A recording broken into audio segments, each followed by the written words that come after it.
Selamat datang di Mistis, karena mereka benar-benar ada. Kisah ini Dimas kutip dari wartaekonomi.co.id tentang kisah mahasiswa yang melakukan KKN.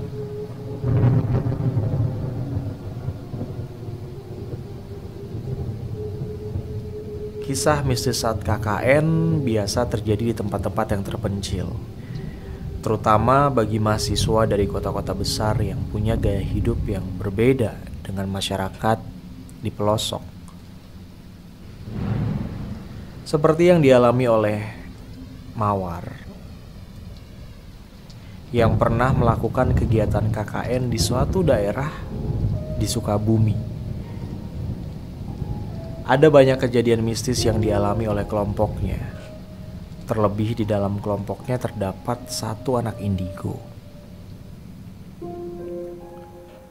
Mawar sudah punya perasaan resah dan gundah saat pertama kali tiba di rumah yang akan dihuni oleh kelompoknya pada saat itu. Bukan karena bangunannya yang kurang rapi atau rumahnya yang kotor, tapi aura mistis yang sangat ketara dari rumah tersebut. Kegiatan KKN ini dilakukan 1 bulan penuh. Dan selama itu pula, Mawar seringkali mengeluh soal keadaan kamar mandi di rumah itu. Ada 2 kamar mandi, satu dengan keramik biru dan satunya lagi masih dari semen tanpa atap. Namun kamar mandi yang sudah berkeramik biru itu justru tidak bisa digunakan. Sehingga hanya satu kamar mandi yang bisa mereka gunakan dan mereka harus rela antri lebih lama.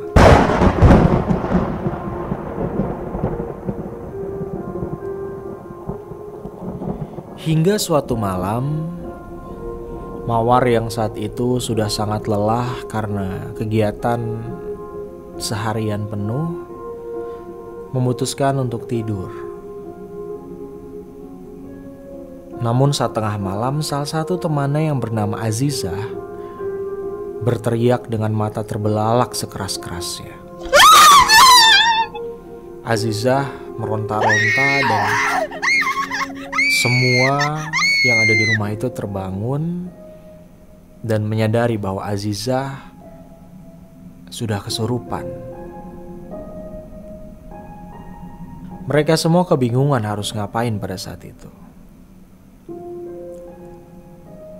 Beruntungnya Azizah dapat disadarkan karena salah satu anggota kelompoknya ada yang seorang anak dari kiai terkenal. Namanya Ramadan. Ramadan menghubungi ayahnya dan ayahnya membacakan doa-doa via telepon yang didekatkan ke telinga Azizah.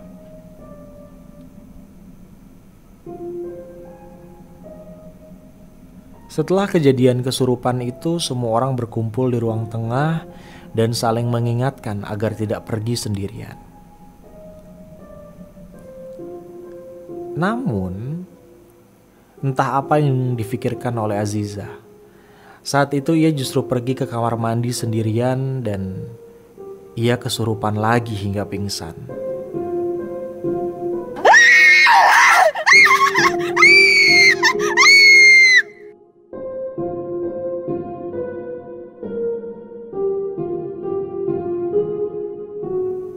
Azizah segera dibawa ke kamar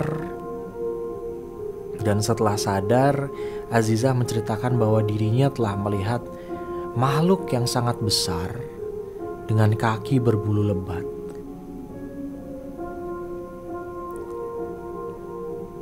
Sejak saat itu banyak sekali hal ganjil yang mereka alami.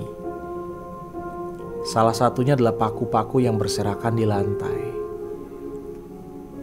Teman-teman lelakinya mengaku tidak pernah membuang paku-paku itu. Lalu akhirnya mereka membereskannya dan membuang paku-paku itu keluar rumah. Namun keesokan harinya paku-paku itu kembali berserakan entah dari mana datangnya. Pernah suatu malam, ia juga terbangun dari tidur. Saat itu, Mawar melihat Ica, salah seorang teman sekamarnya juga terbangun. Dan mereka ternyata terbangun karena alasan yang sama. Mereka mendengar ada suara orang mencangkul dari depan rumah mereka.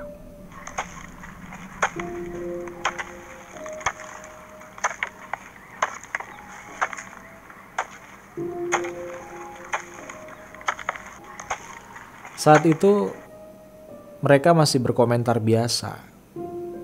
Rajin banget ya di sini orang tengah malam masih mencangkul. Lalu mereka pun melanjutkan tidur mereka kembali. Hingga keesokan harinya mereka menceritakan kepada yang lain, namun tak seorang pun mendengar suara cangkul itu selain Mawar dan juga Ica. Setelah mereka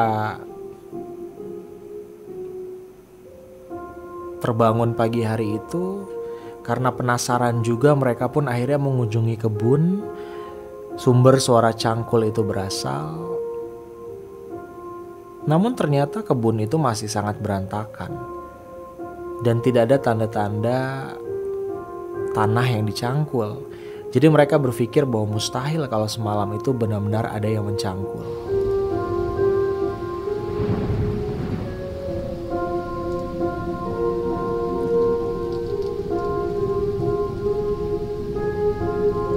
Kejadian lainnya dialami Mawar ketika mendapat giliran tugas untuk mencuci piring.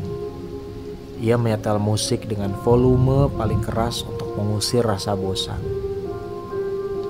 Namun anehnya, Mawar beberapa kali mendengar ada suara kakek-kakek yang berdeham. Awalnya masih cuek. Ia masih berpikir kalau mungkin saja itu berasal dari musik yang ia putar. Namun kakek-kakek itu terus ngomong. Dan Mawar sempat nengok beberapa kali ke berbagai tempat tapi tidak terlihat siapapun di sana. Akhirnya ia pun lari ke arah kamar.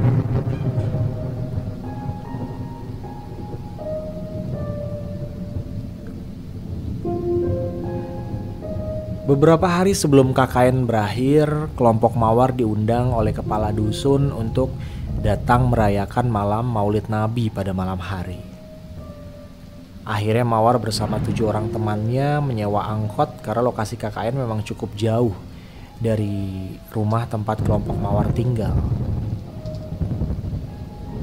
Dan lagi karena medan lokasi dusun juga tidak bisa dijangkau oleh angkot, maka ketika sudah turun dari angkot mereka harus berjalan kaki untuk sampai ke acara tersebut.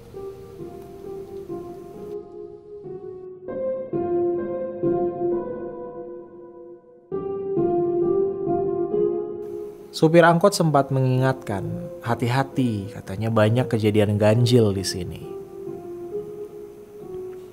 Mereka pun mengiyakan karena pada saat itu juga lumayan ramai, 7 orang. Mereka bisa saling menguatkan. Dan ternyata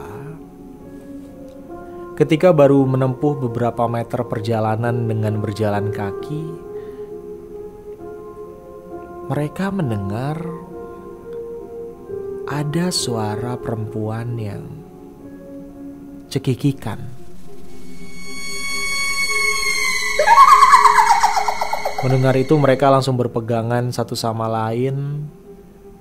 Dan medannya pun saat itu lumayan terjal, jadi mereka gak mungkin lari karena mereka takut juga celaka. Akhirnya mereka hanya berjalan dalam diam dan saling menguatkan.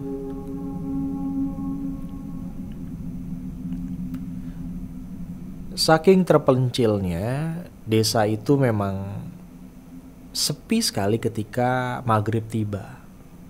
Tidak ada orang yang beraktivitas di luar rumah setelah langit gelap. Bukan cuma karena hal yang berbau mistis, tapi memang prasarana di sana juga minim sekali. Khususnya penerangan jalan umum. Jadi banyak warga memutuskan untuk tidak keluar rumah selepas maghrib.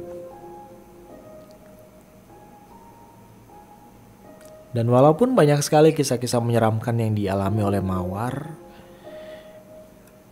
namun bisa dibilang kisah-kisah itu adalah kisah yang paling berkesan dalam hidupnya dan tidak akan bisa ia lupakan sampai kapanpun.